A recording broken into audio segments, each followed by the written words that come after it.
High বন্ধুরা, আমি আজকের আপনাদেরকে চিলি পনির করে দেখাচ্ছি।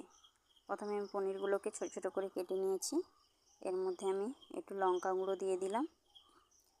এবারে আমি আদা রসুনের পেস্টটা এতে দিয়ে দেব। এতে আমি কিছু 1 চামচের মতন কর্নফ্লাওয়ার দিয়ে দিচ্ছি। একটু ভালো করে মেখে নেব। একটু জল লাগবে, জল দিয়ে দিচ্ছি।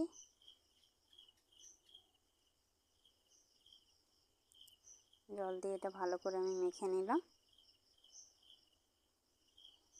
মাখা হয়েছে, সাইডে সরিয়ে রেখেছি। একটা বাটিতে আমি জল নিয়ে নিয়েছি। এতে আমি টমেটো কেচাপ দিয়ে দিচ্ছি 3 চামচ, গ্রিন চিলি দিয়ে দিচ্ছি,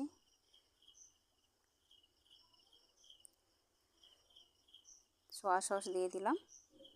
এটা একটু ভালো করে ফেটে নেব।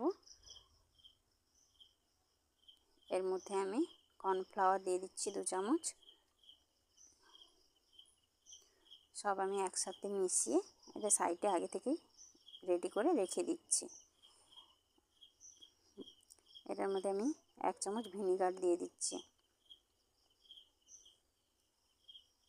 কড়াইটা বসিয়ে দিয়েছি, কড়াইটা গরম হয়ে গেছে। এবার এটা আমাকে সাদা তেল দিচ্ছি। এবার আমি পনিরগুলো একে একে ভেজে নেব ভালো করে।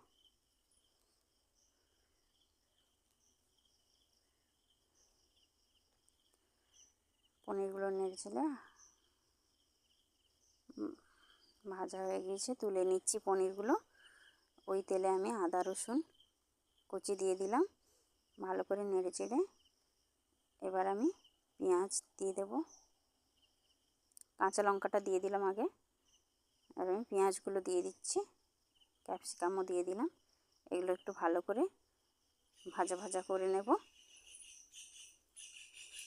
একটু আমি স্বাদ মতন চিনি দিয়ে দিলাম, স্বাদ মতন একটু নুনও দিয়ে দিলাম।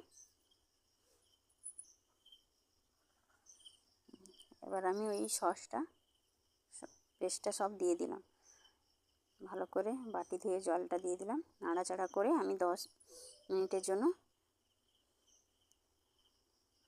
ঢাকা দিয়ে রাখবো, ভালো করে হয়ে যাক। 10 মিনিট পরে আমি দেখুন গ্রেভিটা কত গাঢ় গাঢ় হয়ে গিয়েছে। এবার আমি পনিরগুলো দিয়ে দেবো ওর মধ্যে।